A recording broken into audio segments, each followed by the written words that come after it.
When toxic culture has gotten to its worst, when it's redlined, what it feels like to that medic or to that EMT walking in at shift change is a pit in their stomach that says, I don't want to be here right now.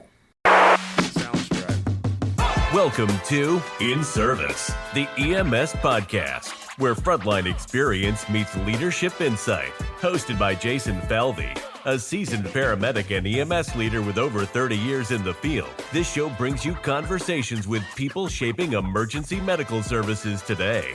From street-level medics to innovators on the bleeding edge of EMS, we dive into real stories, leadership strategies, and what it takes to build high-performing teams in high-stakes environments. Let's get in service.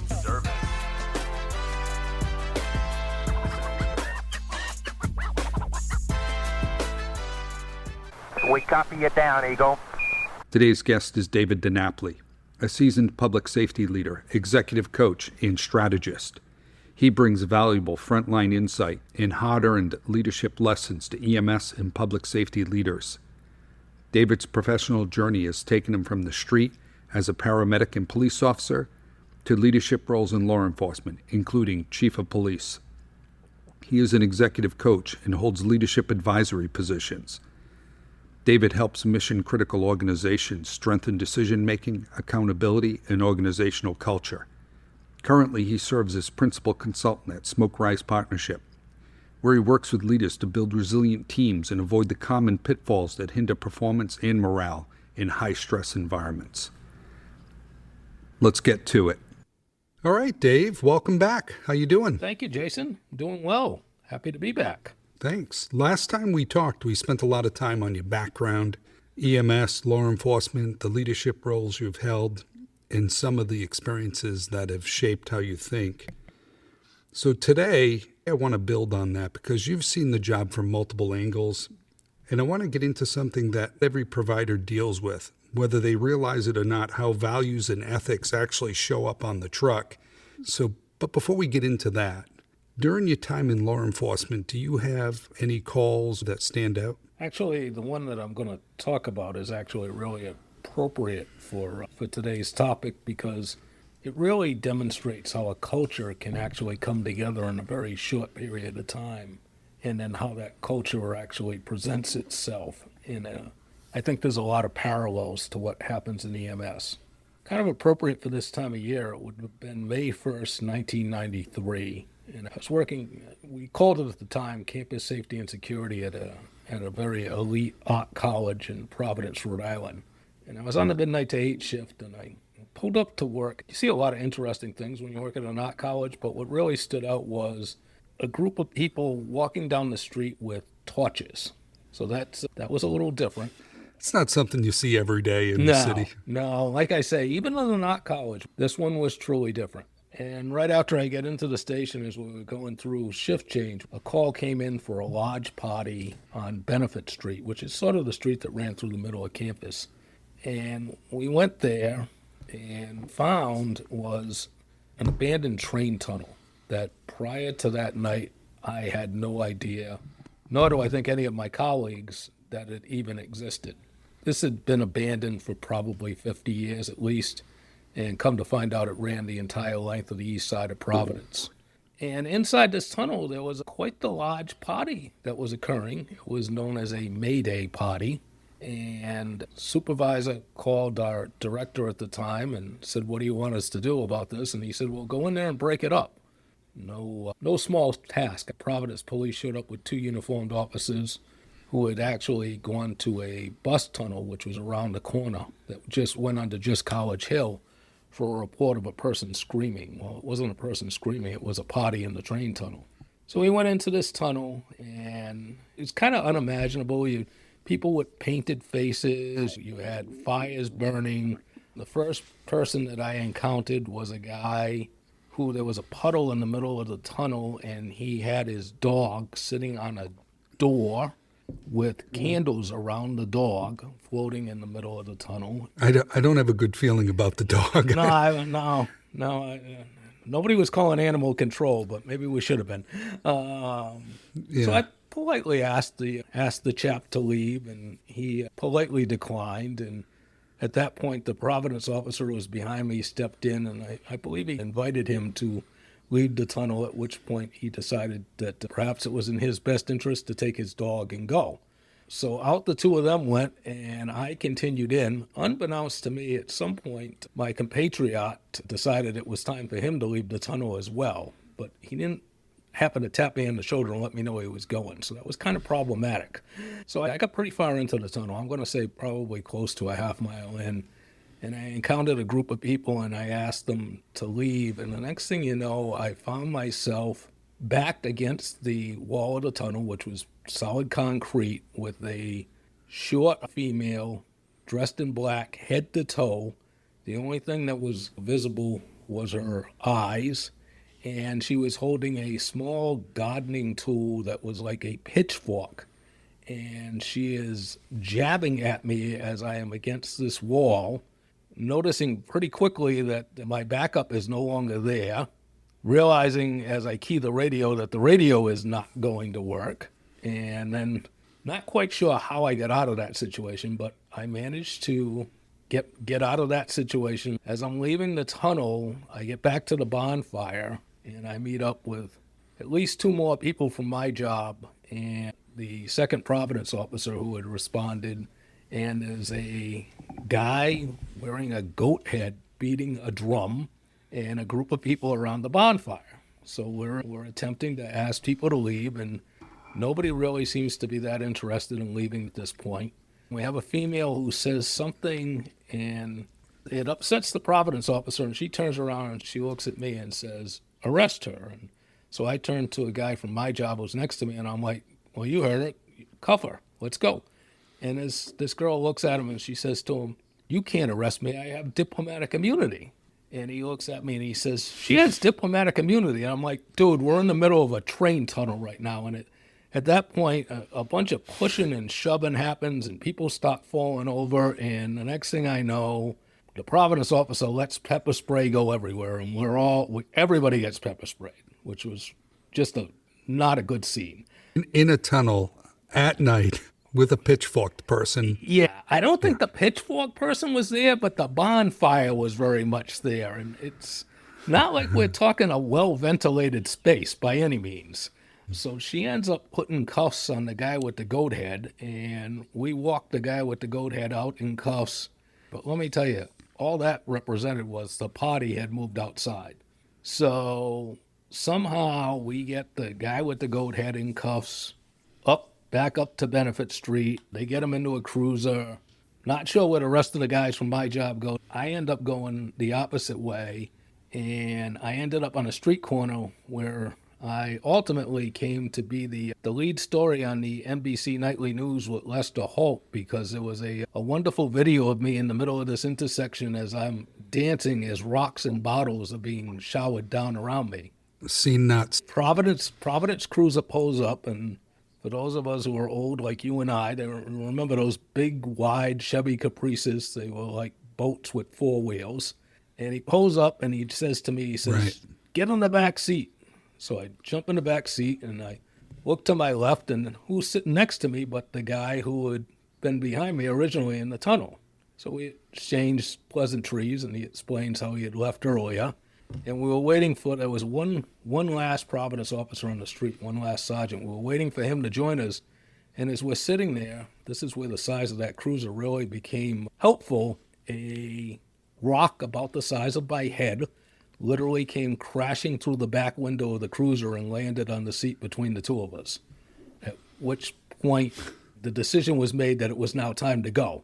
So we proceeded to leave the street. The last Providence officer up there actually ended up coming running down the hill behind us, and we all regrouped at a fire station at the bottom of the hill, where they brought in every cop in the city of Providence. And the state of Rhode Island is pretty small, so they brought in many of their friends, and they went marching back up to Benefit Street. And while I stayed down the bottom, I'm told it was like a tennis match. You watched the cops go one way, and the rioters went backwards, and then the rioters came forward, and the cops went backwards, and we just stood down there as we watched people come down. I know there was at least one officer who was hit in the head with a brick, Multiple people suffered injuries. Took them about 45 minutes to get the scene under control and really made for quite the night. But that actually goes towards what I said, that is a culture that developed, and it developed quite quickly in that case. And as we can see, not only did we have culture, but we also had a crowd mentality, and it was not one that was favorable to the first responders. Yeah, I can imagine. And I would think the last place you'd want to be on Earth is in a train tunnel, an abandoned train tunnel in the middle of the night in Providence, Rhode Island. Yeah, and I can't say that it is something that I would ever want to do again. Let's slide over and talk a little bit about values and ethics. When a paramedic or an EMT hears values and ethics, it can sound a little academic.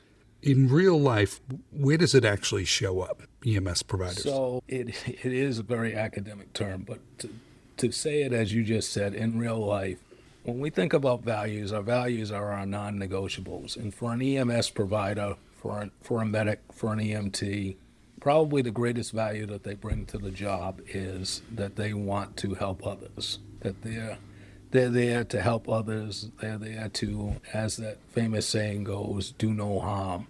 But they're really there to make sure that they provide help and assistance to others. And that's what their values are when it comes to an EMS provider.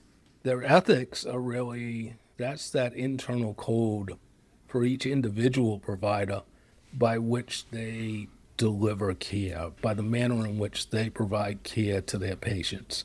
It's what they look at, what guides them. Now, the one thing I'll say is values are non-negotiable. Those are something that everyone has, and they're fundamental, and they're part of who you are as an individual. Ethics can be negotiated at times. We don't like to think that we have a scale on which we can negotiate our ethical being, but the reality is ethics are something that can be negotiated at times.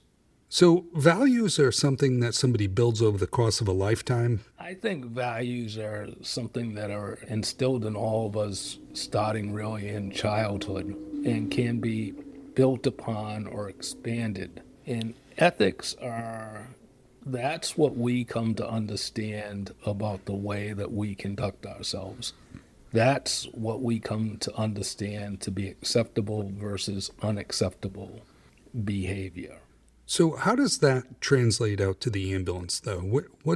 How does that difference apply? So the difference really, when we get into the ambulance, is I think everybody comes in with that same value system. They want to help others. Now, the ethics become the way that they deliver that care.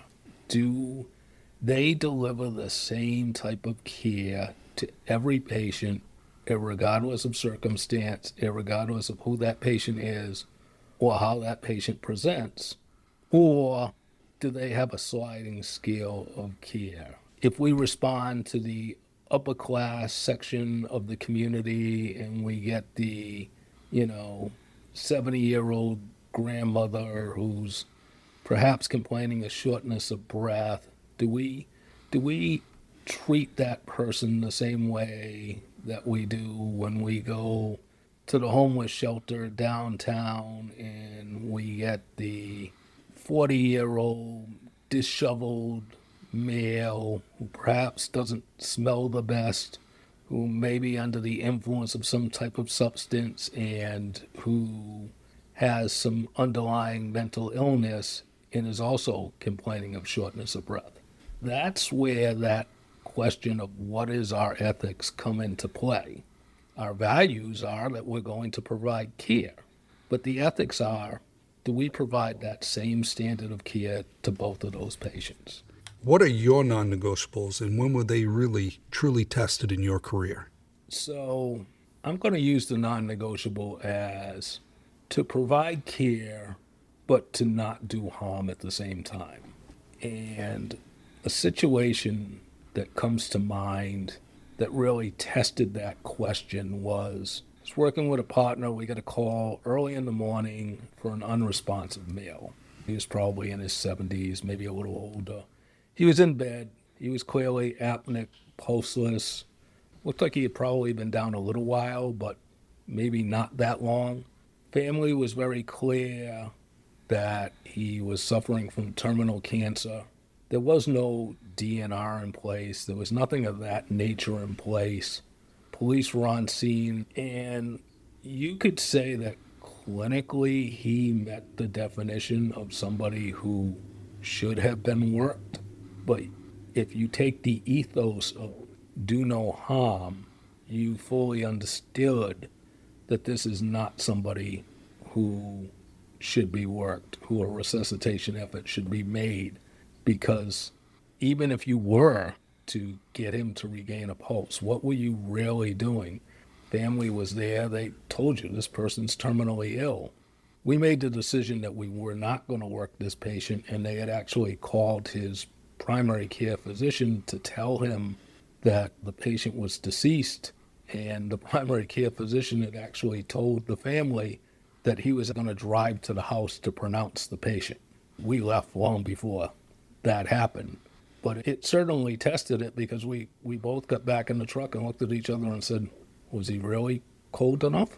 But we also knew we had made the right decision. It can be a challenge on pretty much any arrest call, whether or not you think the person is resuscitatable. It does. It's a judgment. So from a leadership perspective, can you give me an example? So for me, from a leadership standpoint, it really translated into a situation where I was working in a healthcare organization. I was serving as their chief of police and public safety, amongst other leadership responsibilities. And we had a member of the command staff who was a lieutenant, who was also a member of the union steward, as a matter of fact, who brought to our attention the fact that an employee had committed payroll fraud. And when we looked into it, this employee hadn't committed just a little payroll fraud. They had committed a substantial amount of payroll fraud over an extended period of time. So much so that we actually referred the case to the district attorney's office for criminal prosecution. Where my values were challenged were management did not care for the individual who had brought this forward to us. Wasn't my favorite person either. And they wanted to terminate him for having allowed this payroll fraud to occur. And I said, I'm not going to terminate this individual because you made the decision that he was no longer allowed to approve payroll. And none of the fraud that we've determined occurred during a period of time when he was allowed to or approve the payroll on which the fraud happened. So we're not going to terminate or punish someone for essentially being a whistleblower just because they're not a popular individual. And ultimately, we did not terminate that individual who brought this instance forward to us. So is there a situation where something may be legally correct but still ethically a conundrum? Absolutely, and I think it presents itself probably to at least more than one person in EMS who's going to be listening to this podcast, in that you have a situation where you have a patient who you believe clinically should go to the hospital. You have very little doubt in your mind that their clinical presentation is such that they should be transported to the hospital. But they're refusing transport. So again, this may be somebody who probably suffering from mental illness, who's somewhat of a frequent flyer, who's out and about on the street, and it's just easier to say, okay, you're not under the influence, you don't want to go, sign here, get back in the truck, and drive away. Are you legally justified in that decision? Probably, because if they're not under the influence and you have no reason to believe that they're not capable of making an informed decision, you can just drive away easily. Is it ethically the right thing to do? Probably not, if you realize that this person probably really does have a problem that should be seen in the hospital, but it's just much easier to accept that legal refusal and walk away. So when does a protocol or a policy become a shield? I think that the example I just gave is probably exactly what that is. That protocol that someone who is capable of refusing can refuse, and allowing them to just do just that. And it's not even necessarily the patient that you don't really care for that falls into that shield category. It can also be the patient who you really believe is probably, say, suffering from an MI. Maybe it's near the end of your shift and you really don't want to argue with them, and you become what I would call indifferent. And that indifference allows you to fall behind that policy or that protocol shield that again allows them to refuse and not to have to take that more proactive step of attempting to get this individual into your ambulance and on their way to the hospital where they may need to be. I agree. How does bias affect patient care, especially with frequent callers, intoxicated patients, homeless or unhoused patients? So I think when we talk about bias, some, if not all, providers will have a bias against, because they have a perception of that person, or they have a perception of that person's condition, and that's a bias, and it's a pretty obvious bias that they have. I think where it becomes more challenging is when you have a situation where you're suffering from unconscious bias. And those are biases that you have within yourself that you're not consciously aware of.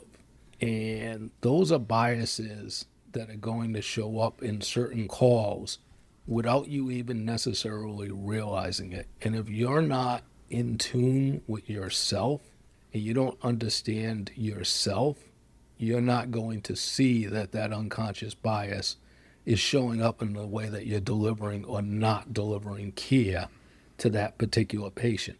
I would say that those unconscious biases can also result in you delivering more care than you may have in certain situations, because you may have an unconscious bias that lends itself to a certain individual. So it's knowing your biases, and it's pretty easy to know your conscious biases.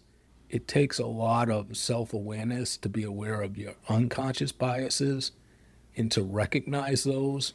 And from a leadership perspective, you have to be really in tune as a leader with your providers to recognize, especially when they're suffering from an unconscious bias, less than the level of care that should be being provided to a patient. Just thinking the same thing, you could have a favorable bias towards first responders or healthcare providers that you're treating on scene. And really, I would think the ethical dilemma would come in if you had a patient you have a favorable bias towards versus a patient you have an unfavorable bias towards, and making decision who's going to get the treatment in that situation or who's going to wait. Absolutely. And I think the perfect example of that is that you have a police-involved shooting, and you have a police officer who's been shot, and you have a suspect who's been shot. And that suspect may be more gravely or critically injured than that police officer.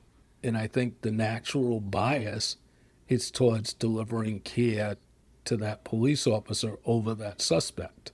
The unconscious bias that you need to be on guard against in that case is, if you are the one delivering care to that suspect, are you delivering the best care that you're capable of providing? Are you providing care to the highest level possible? Because again, your bias is towards that other victim, in that being the law enforcement officer. Right. So how do we as leaders coach a provider through that without losing them? So in that because the scene you just described, I would think that other providers on scene are probably going to be leaning more towards the law enforcement officer that's hurt and getting him the highest level of care possible. And in doing that, you might not be giving the care to the person who could be even have a greater injury, who was the offender or the suspect. That scenario that we're talking about is probably the ultimate no-win scenario for either the frontline provider or the frontline supervisor at the scene, where I will say a supervisor can absolutely, or a leader can distinguish themselves in their leadership ability is to be able to rise above those emotions, above the tenseness that that scene has created, and to definitively take charge and lead through that scene and direct. This unit will take care of this patient, even if that is the most unpopular decision we're going to make probably in a lifetime. In the next unit in, we'll take care of the law enforcement officer in order to ensure that everyone is getting the best care possible. I think if we want to say what's going to make that even more ethically challenging is in the original scenario, the suspect was more seriously injured than the law enforcement officer. What about if the scenario is the law enforcement officer is dead at the scene and you have this gravely injured suspect who, although gravely injured, is still viable, especially with the advances we've seen in pre-hospital care with things like blood products. This is still a viable trauma patient versus a first responder who is not a viable patient, but yet if we go back to the old school way of training EMS providers, you would never leave a first responder on the scene. And for a leader, you have to really be comfortable as a leader to make that decision, to make that incredibly unpopular call. Right. I've been on those scenes myself throughout my career where we've had a first responder injured and a suspect injured as well. Fortunately, in the scenes I've been to, we've had plenty of resources available where hard decisions really didn't have to be made. We could allocate with ease what each one of those patients is going to get. Let's move into ethical drift. So what does ethical drift look like for a paramedic before anybody calls it that? The first thing I'll say about what does it look like, what's ethical drift versus compassion fatigue? And by that, and maybe they're not separate, maybe they're the same, or they can certainly have crossover. So it's that recognition that you can have an ethical drift and it can be fueled by or compounded by compassion fatigue as well. And what it's going to look like is it's going to look like this before anyone recognizes it. Someone's starting to take shortcuts. Those shortcuts may be really almost undeterminable. Maybe it's not taking, multiple sets of vital signs. Maybe it's less than stellar documentation of patient care. Maybe it's just starting to provide minimum care to a patient. Acceptable, but minimum care. Maybe it's a sudden increase in the number of refusals that this provider has compared to others. Those can all be signs that ethically that provider has started to let go of the rope. And again, that ethical drift can be attached to or in conjunction with compassion fatigue. Right. I would also think that compassion fatigue or ethical drift could show up in just simple refusal calls. The provider arrives on scene, patient refuses, and they immediately treat it as a low acuity event without actually performing a thorough assessment and just getting the signature. Absolutely, which also then leads itself to, if we do the metrics, are there numbers of refusals starting to become disproportionate to others? So as a leader, that's a measurable metric that we can look at. We can look at how many refusals do all of our providers have. Take that metric and we can look at it week over week or month over month. And if we see a provider who is suddenly starting to have a disproportionate number of refusals, that is an opportunity as a leader to realize early on that we have something going on with this provider and we want to talk to them about, and we want to try and better understand what's occurring. So what shortcuts in EMS get normalized? Because the system is busy, we're tired, we're under pressure, or we're just short on resources? I think we've hit on the biggest one, which is refusals. Refusals are absolutely positively the first place where those shortcuts start to occur.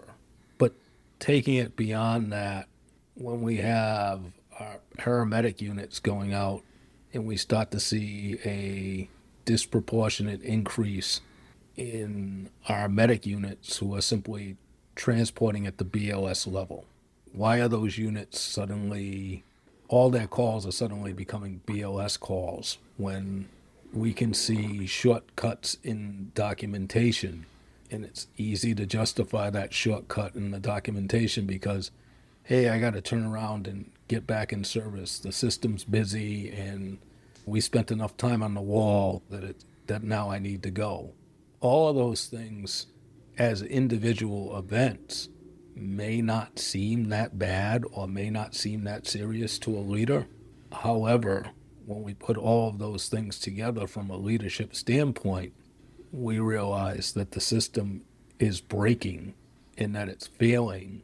How does normalizing shortcuts tie back into provider burnout? Normalizing shortcuts and provider burnout, compassion fatigue, whatever we want to call it, it becomes the justification. When the provider is toast, for lack of a better way to put it, they're just done. They're suffering from that burnout, that provider fatigue, probably some PTSD that's kicked in, that ethical drift that has definitely happened. When we throw all of that into the pot and stir it, what we get becomes normalization.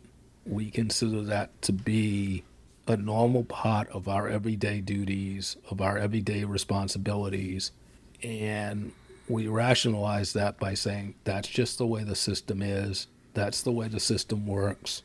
What difference does it make? We're nothing more than over glorified Uber drivers anyway. I turn it up for the patients that really need it, and the rest of them get the ride that they're looking for. Wow. So as leaders, how much do we tolerate, or when do we shut that behavior down? Where's the line? That is sort of the ultimate test for any leader, because there's always going to be a certain amount of drag, if you will. And it's just, I don't care what industry we're in, there's always a certain amount of drag. There's always a certain number of shortcuts that are going to be accepted. There's always going to be certain things that are going to be behaviors that are going to be tolerated. And it's easy as a leader to lose sight of that, because as leaders, we get into that same shortcut normalization culture. So we, as leaders, and I don't care whether it's in EMS or any other industry for that matter, normalize those behaviors and they become acceptable to us. And as leaders, we need to constantly be guarding against that. We need, as leaders, to constantly be checking ourselves, to be looking at what am I seeing, what am I accepting, what am I tolerating? And then we need to ask ourselves the question, why? Why do I accept this? Why am I tolerating this? And ask this question, what is the impact on the patient care that we're providing from what I'm accepting and tolerating? And if we as leaders cannot ethically accept that impact, or even perhaps more importantly, if that impact violates our values, then we need to step in as leaders and course correct with our providers. That's interesting. Let's shift over and talk a little bit about toxic cultures in the workplace. And so what does toxicity look like in EMS culture? What does it feel like to the medic who's walking in at shift change, or the EMT that's walking in at shift change? When toxic culture has gotten to its worst, when it's redlined, what it feels like to that medic or to that EMT walking in at shift change is a pit in their stomach that says, I don't want to be here right now. That is when we know that toxic culture has gotten to the point where it's not only counterproductive, but it has impacted the way people are going to deliver patient care at the end of the day. And that toxic culture isn't going to get there overnight. Is that because as leaders we're not checking the behaviors that need to be checked? We're becoming complacent in accepting the behaviors? Let's take a step back and understand why toxic culture can exist in EMS and in law enforcement, and perhaps actually why these environments provide an environment in which a toxic culture can grow faster and more predominantly than others. And the reason for that, in my opinion, is EMS in particular and law enforcement as well are two areas where there is still a tremendous amount of face-to-face interaction between people in the society, where so much of our work is now conducted behind a screen, where so much of what we do and how we communicate is through a screen, emails, Slack channels, text messages, social media, you name it. But yet, in law enforcement and in EMS in particular, people still have a ton of face time. People still spend a lot of time with each other in a face-to-face environment. And that face-to-face environment cannot be underestimated in the ability for a toxic culture to brew and exist. Where a leader gets lost is, as a leader, we don't necessarily have visibility into that toxic culture as it's developing. We're not in the day room with the crew continuously. We're not in the ambulance with the crews. We're not in the emergency department, whether it's the ambulance bay or the EMS room in the hospital. So we don't have that visibility into those conversations that allows that toxic culture to really breed and take effect and grow until it gets to that boiling point where it's boiling over or it's exploding and now something's landed on our desk that we need to interact with. Hey, it's Jason Falvey. Thank you for spending part of your day with me here on In Service. If something from this episode hit home, maybe it reminded you of a call, a shift, or a hard lesson learned, follow the show and please send it to just one person and ask them to follow. Now let's get in service. How much does burnout, compassion fatigue, complacency, or even the shortcut culture contribute to that toxic environment or to a person becoming toxic? I think it is all part of the recipe that leads to toxicity. That if you don't have those things, you very likely do not have toxicity, because those are all the fuels. You know, if you think about the fire triangle, you know, oxygen, heat, and fuel, I think it is. I don't know. It's a long time since I did that science, but I'm sure we'll get corrected. I'm sure I got it wrong. That's fine. So I'll just take the mea culpa on that one right now. But what I will say is you need all of those things to help create that toxicity that exists. And when you throw all of those things together, they build upon each other and they lead towards the toxicity. Because if you do the deep dive into what's toxic about the culture, what of those things that we mentioned isn't considered a contributing factor? Right. How much of it is the people drawn into EMS, public safety, and the type of calls we run? Or is that still all a part of the formula? I think some of it is the nature of the calls that we run in EMS. And that can be, I think when I say that, I think the obvious answer to that is, well, of course, you've got all those traumatic events. You've got all those times when you've encountered people on the worst days of their life. You got those ethical dilemma situations we talked about where we have first responders versus perpetrators both being victims. And that's all absolutely a piece of it.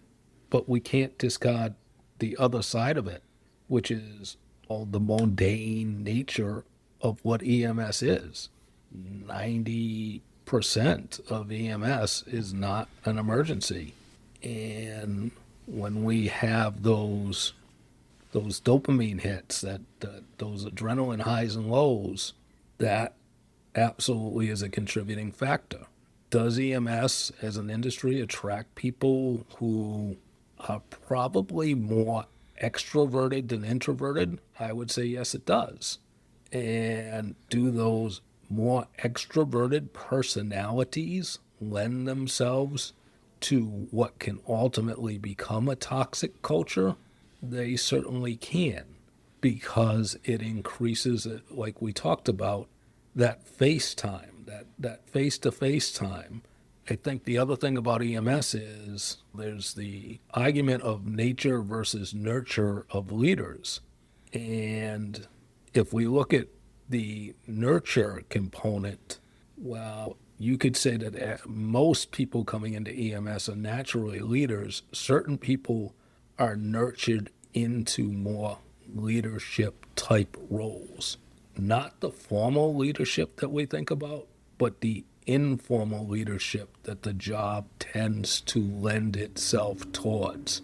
And that informal leadership can be created by the perception that somebody is just that much better a medic or an EMT than everybody else. How does a toxic culture treat the good provider who still cares? That is the provider that is most likely to show up to work with the pit in their stomach, because that is the provider who is not buying in to that toxicity that exists in that space at that time. That is the provider who comes and still wants to do their job and still wants to treat everyone the same way. And that's the provider who is going to have more difficulty succeeding in that toxic culture and in that environment. And a lot of this will then come down to what that provider's own sense of self-worth is and what their own personal ethos is and where they stand on the self-esteem scale and how they are able to carry themselves out versus the crowd factor, the noise factor. I've seen new EMTs come into the career and they'll get partnered up with an older provider, more experienced provider. And that experienced provider will spend a shift just deconstructing the enthusiasm that new EMT brought in with them. Yes, I think that's one of the biggest challenges that we face in EMS. It's one of the biggest challenges that we as leaders in EMS have to counter, is that instead of allowing new blood to raise everybody else's game, we face an environment where people spend all their time trying to bring that level of enthusiasm and knowledge down to the level at which they are comfortable performing. Because as humans, change is hard, and it's really hard to increase one's game and to really step it up. It's really easy to knock somebody else down and bring them down to your level.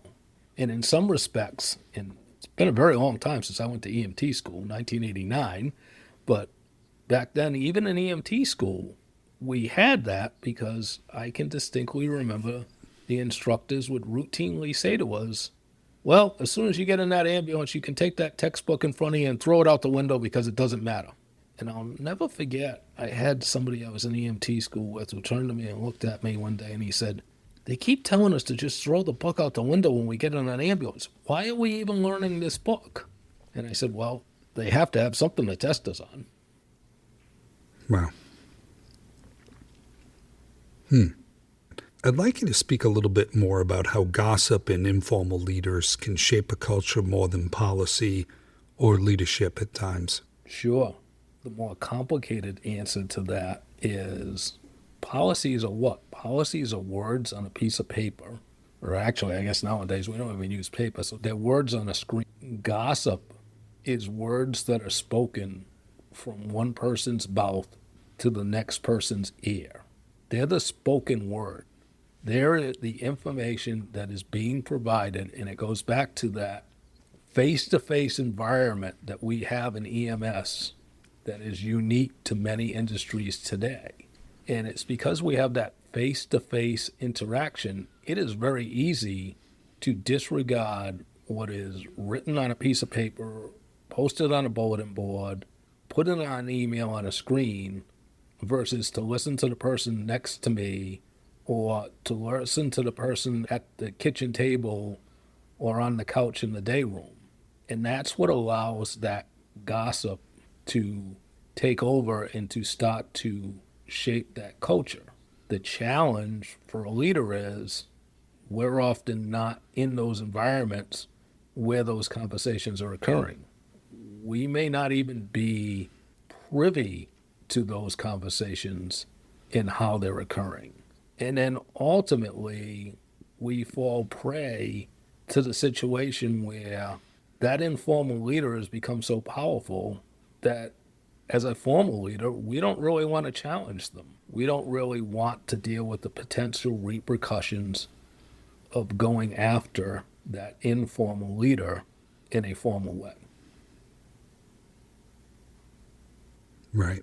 So is the informal leader's gossip really about information or control? It's a combination of the both.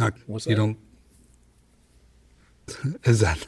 Did you not like that? No. I was stopping it. Just I was stop stopping from- it. I was like, all right, I want to think about how I want to answer this one. I wanted to Take that from the top, though. Take all your right, answer take it from the top. It is a combination of both. And by that, for the informal leader, providing that gossip is setting up information. It's taking what may very well be, or in most cases probably is, some form of accurate information and mixing it with a great deal of inaccurate information. By providing this information in that format, it then provides them with control, because now they are controlling the narrative. Now they are controlling what people are being led to believe, and subsequently can be controlling the outcome that comes from that narrative. So how do you tackle that as a leader when you start to hear it? That informal leader has tremendous credibility. The question becomes, does the formal leader have their own level of credibility? Have they worked to the point where they've established credibility with their providers, with the people that report to them? And if they have their own level of credibility, then the most effective way to deal with it is to actually confront the misnomers head on. Don't dismiss the entire thing, dismiss the inaccurate pieces, but do it in such a way that it almost, in some senses, appears to validate the informal leader. So while some would say that's giving credibility to an informal leader, I would suggest it's just the opposite. It's enhancing the leader's overall position with the group, while also co-opting, even if unintentionally, the informal leader to the point where they almost have to get on board with formal leadership because of that. Right.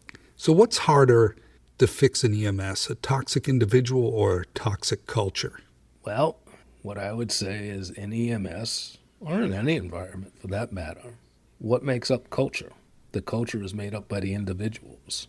So you have to address the individuals who are creating that toxicity in order to deconstruct that toxic culture. And that means sometimes investing time in deconstructing one toxic individual at a time until the point exists where that toxic culture has been neutralized, or actually potentially even in the most effective or successful situations, turned into a positive culture. But it really does require an individual to work at it one person at a time, and not to think that we're going to walk in one day and we're going to issue an ethos that's suddenly going to change the way the culture in which we operate exists.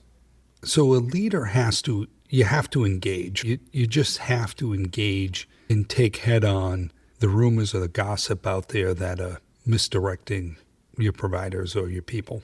Part of being a successful leader, and this is the difference between a leader and a manager, is a leader is willing to engage with the individuals that they're responsible for leading and meet those individuals where they are and work at bringing those individuals up to where they want them to be. Whereas a manager is we're just moving it along. We're making sure that the call times meet the contract or meet the standards that have been set, that the trucks are staffed, and we're just going to keep moving it along. And we're not really worried about dealing with the individuals that make up the environment that we're leading or managing. So why do leaders tolerate an informal leader who may be toxic? Is it simply because they're performing or performing at high levels? It's simply because confrontation is easier when it's avoided. So yes, it may. I mean, that's just the reality of it. It is. Most people do not like confrontation. I would say most people in EMS probably aren't there because super comfortable or super high on the confrontation scale. I would say if we flipped it over to the law enforcement side, those people who are super high or really enjoy confrontation are probably not our top performers, and they're probably our highest problem children from a leadership standpoint. But outside of just simply avoiding confrontation, a lot of times tolerating the informal leader, maybe they are a high performer. Maybe they're the person who is the best medic that we have. Or maybe they're the person who, when I need a shift covered, I can pick up the phone and I know they're going to be there. I know if I got a late call and I need somebody to take it, they're going to take it. And that's the difference between leadership and management. From a management standpoint, that's great. I've managed my problem. From a leadership standpoint, that's horrible, because I'm not only not confronting my problem and allowing that toxic person, that toxic performer, to continue to exist and probably spread their toxicity even further, I'm not confronting what the root cause of that toxicity is. And therefore, I'm never going to get rid of that toxicity. So who really controls the culture of an organization, especially an EMS organization? Is it the chief? Is it the officer in charge, the supervisor, the frontline leader? Or is it just the respected medic everybody listens to? Probably at the end of the day, it's going to ultimately come down to the respected medic that everybody's going to listen to. And the reason that I say that is it goes back to that, why do people get into EMS? People want to help people. People want to do the right thing. Run the bad one, if you will. And that respected medic is considered to be the person who's got those chops, who's getting it done every day. The officer, the chief, they may be just as good a medic, or maybe even a better medic than that respected medic that everybody listens to, but they're not the one that everybody sees running those calls every day. And that's why that respected medic is going to have the greatest impact on the culture, at least at the ground level of an organization. So is it important then for a frontline leader to actually get out on the road and engage, run those calls, or at least run some calls, or be on scene with other providers? It's important for a frontline leader to be visible, to have visibility into the providers that they work with. Do you have to run calls to have that visibility? Not necessarily. I'm gonna kind of segue into law enforcement for a brief moment, and I'm going to go back to when I was a young officer, and I had a sergeant he was a very mellow guy, and he would often show up at calls, and he would just stand in the back of the room. He never really said anything. And he came to me one day, and he said, David, do you know why I show up at your calls? I said, Sergeant, I have no idea. He said, well, let me tell you. He said, it's not because I don't think you do a good job or I don't think you're capable. He says, I'm there to watch and to listen. So when somebody shows up in the chief's office to complain about the way you did your job, I can walk into that office and tell them the way it really happened. Now, I got to tell you, as a leader, he earned a lot more of my respect that day for that reason than for anything else that he had ever really done in the time that I had worked for him. And I think it's that presence that makes a difference. That presence that creates a connectivity between an EMS leader and their crew. Yeah, I agree with that. I agree with that 100%. So if you're a frontline leader, a battalion chief, and you inherit a struggling culture, where do you start? I think we've led up to this, and it's been mentioned a little bit, but let's dig into it a little deeper. So where do you start? So as a leader, where do you start is, the question was, how do you fix a broken culture? So when we say fix a broken culture, to me, the starting point is, what defines broken? What is it that causes this culture to be broken? And with that, when you say fix it, my first question is it a broken culture that needs to be fixed? Or is it a culture who simply needs an image rehabilitation? Do we have a group of really good providers who do a really good job, who just have a really bad image or a really poor reputation? In that case, fixing it means rehabilitating the image of the culture in which we've inherited. If it is truly a broken culture, then as a leader, we need to take our time to work with the individuals who make up that culture to understand why it is broken. You can't fix something until you understand what is broken. And then once we understand what about that culture is broken, then we can start to work through it and start to fix it piece by piece, maybe individual by individual, until we get that functional culture that we're looking for. So a lot of organizations will just replace the leader. They'll take that manager and move them along and bring in somebody else. That doesn't often fix this. No. Is that because most leaders don't understand that is it that they're trying to avoid the confrontation? They're not engaging at the right level? How do you see it? What I would say is this. I'll use pro sports as an example. How many times, whether it's in baseball, basketball, football, hockey, do we see a team fire the coach? And that happens all the time. And how often does it actually turn a losing team into a winning team? Not very often. I could come up with some examples right now where it doesn't. Exactly, yeah. Where it doesn't, because that's where we missed the mark. It doesn't. Changing out the person whose name is at the top of the masthead does not change the problem. Yeah, okay, and maybe 2% of the time that changes the problem. That leader was just the wrong leader, and we take that leader away and we put in a new leader who is more simpatico with the team, who's more simpatico with the crews, and it fixes it. It doesn't fix it 98% of the time. It doesn't fix it because it doesn't recognize what's broken. It doesn't recognize what's not working. It doesn't recognize where that toxicity exists underneath. It doesn't recognize who those informal leaders are. It doesn't recognize how those informal leaders are contributing to the toxicity of the environment. And it doesn't recognize what's wrong with the environment. Are they attributing the toxicity of the culture to the leader itself without recognizing there might be other contributing factors? I think what happens is senior leadership is attributing a problem to the leader themselves.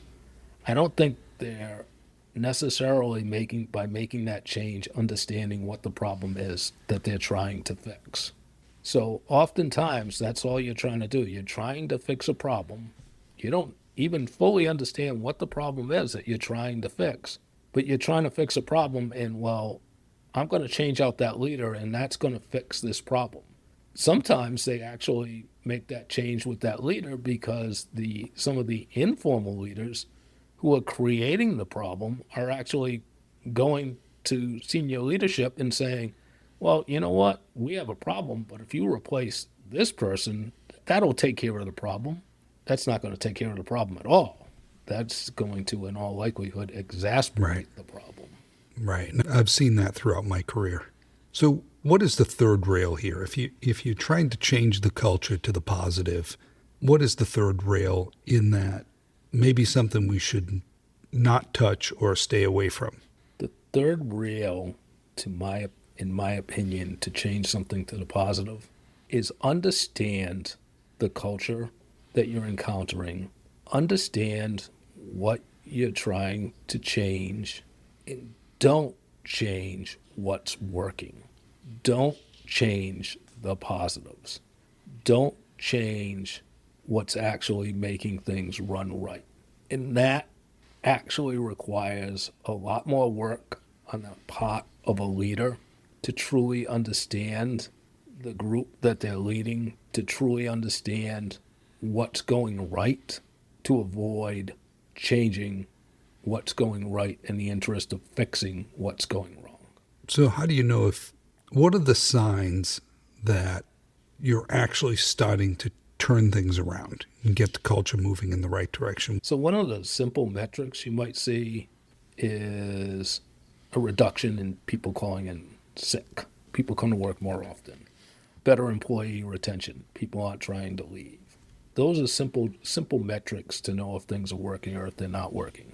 What's a much more difficult metric and what requires an engaged leader to achieve is a leader who actually understands the crews that work for them and can actually sit down and have a cup of coffee and actually understand if people are actually happier or feeling better about their job, feeling like they're doing what they went into EMS to do. That is how a leader truly starts to understand if they're impacting the culture for the positive. So if you could name one thing that leaders need to hold the line on, no matter what the pressure is, what would you say that is? In EMS, patient care absolutely, positively has to trump all else. EMS providers, EMTs, and medics are there to deliver the best care possible to their patients. And as a leader, we cannot settle for anything less than the absolute best care possible being delivered. Let me ask you, what's worse in an organization, the openly toxic provider or the respected toxic provider? It's the respected toxic provider, without a doubt. That's the worst of the two. The problem is the openly toxic provider potentially has the ability to do more damage because the openly toxic provider versus the respected toxic provider isn't necessarily bringing anything extra to the table in the view of the people who are following the leader. The exceptional toxic provider at least is bringing exceptional care, and the medics and EMTs around that person recognize that. But that openly toxic provider, what are they bringing other than toxicity? What are they bringing to the table other than negativity? And to the crews around them, they're looking at that saying, and what is my leader doing about this? What are they doing to deal with this individual who is clearly bringing nothing more than toxicity to my workplace every day and to the way that I do my job? So that then makes that person, that openly toxic, without being exceptional person, an even more dangerous individual from a leadership standpoint to have to deal with. Wow, that's interesting. I have to agree with that. And I would add to it that the openly toxic provider, typically I'm going to hear the things they're saying almost in real time and be able to engage those points and correct the record. And so I can diminish, I think, some of the damage that an openly toxic provider can do to an organization or a culture more readily than I can maybe a person who's respected and quiet about it. You can, but the question is, as a leader, are you willing to do something about it? And is the organization willing to do something about it? So yes, you're absolutely right. You can find out about it in real time. You can mitigate it in real time, but you have to have that want to do both of those things. And Right. that want becomes even more critical and more challenging when that toxic provider is that exceptional toxic provider. Because you may get that same information, but you've now got a much more challenging situation to deal with. Yeah, absolutely. Because now you have to mount the fact that it's coming from a person who's widely respected. Exactly. That's a bigger hurdle to clear, I think. So, the one thing we haven't talked about is hypocrisy in leadership, or how fast does the workforce detect this hypocrisy? I think crews detect hypocrisy quite quickly. And if we go back to our last question about the outwardly toxic provider and the exceptional toxic provider, I think crews can also pick up hypocrisy on how leadership responds. Does leadership routinely squash or in some form and or fashion remove that openly toxic provider without responding to that exceptionally toxic provider? Because let's not forget, our crews know what a toxic provider is, and our crews very much observe the way leadership responds. They observe the way leadership responds in just about everything that we do as leaders, and they will pick up the hypocrisy of that response quite quickly and quite easily. And not only will they recognize that hypocrisy from leadership, but they will also adapt their behaviors to respond to that hypocrisy from leadership. So if they realize that certain things, although not permissible, are absolutely going to be tolerated by certain leaders or by certain individual leaders, they will adjust their behavior accordingly to respond to what they see. And they will quickly learn to respond to the leader who simply says, do as I say, don't do as I do. They're going to figure out how to circumvent that leader very quickly, in my opinion. I've always felt that policies and procedures serve the mission. They're not necessarily the mission, but they're in place for a very good reason, either to prevent something bad from happening, or because something bad happened, or there's rules or regulations that affect us. And so we craft a policy or a procedure around that. But it always becomes a problem when you're a mission-driven person, because inevitably you're going to be presented with an ethical dilemma somewhere in the mix of trying to accomplish the mission as quickly and as efficiently as you can, but now you're caught up in a policy. And it goes back to what we talked about earlier about when do policies and protocols become shields. And this is really just the opposite. When do policies and protocols become obstacles to success? And how do we circumvent them, those obstacles to success? And how, as leaders, do we lead our crew around those obstacles or through those obstacles without undermining the overall policy and procedure manual of the organization? And that's the difference between a truly effective leader and someone who's just simply a successful manager. Because a manager will not be able to lead people through, around, or over those hurdles that have been presented, while a leader will. Right. And in a leadership role, you really have to shift your thought process to becoming more strategic in your thinking, especially if you're going to lead them around those obstacles. Because otherwise, it's the fastest way, I think, for you to be labeled a hypocrite. It absolutely is. And followers need to understand why their leader is leading them around those obstacles the way that they are in order to avoid being just that, labeled a hypocrite. Because then the credibility you might have earned or brought into the organization is gone at that point. Yes, it is. It can be very difficult to regain. Yeah. Dave, fantastic conversation. Again, your coaching is unbelievable. We've had a couple phone calls outside of the podcast where I've presented you with some challenges I've had during the course of my, daily dealings. And you've helped shepherd me through those with great insight. But thank you for coming in today. Always appreciate the opportunity to talk about leadership and how as leaders we can improve and where coaching can come into that, and just to generally bring leadership into the EMS realm in a way that I don't think has always been done in the past. I think it's a great opportunity for all of us in leadership, and I thank you for putting on these podcasts. Can really show how leadership can really be impactful for EMS. Thank you, Dave. Thank you. So we looked into it, and it was very obvious that this person had committed payroll fraud. It became... I think that was you, because I'm looking at everything I got, and nothing I got here says it's beeping. Hold on.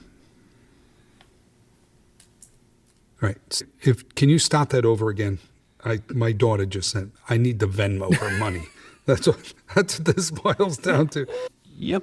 Start that over. I'll be doing the Venmo while you're speaking. Thank you for listening to In Service, the EMS podcast, where frontline experience meets leadership insight. If you have found value in this conversation, please like, subscribe, share, and leave a comment. You will find links in the episode notes.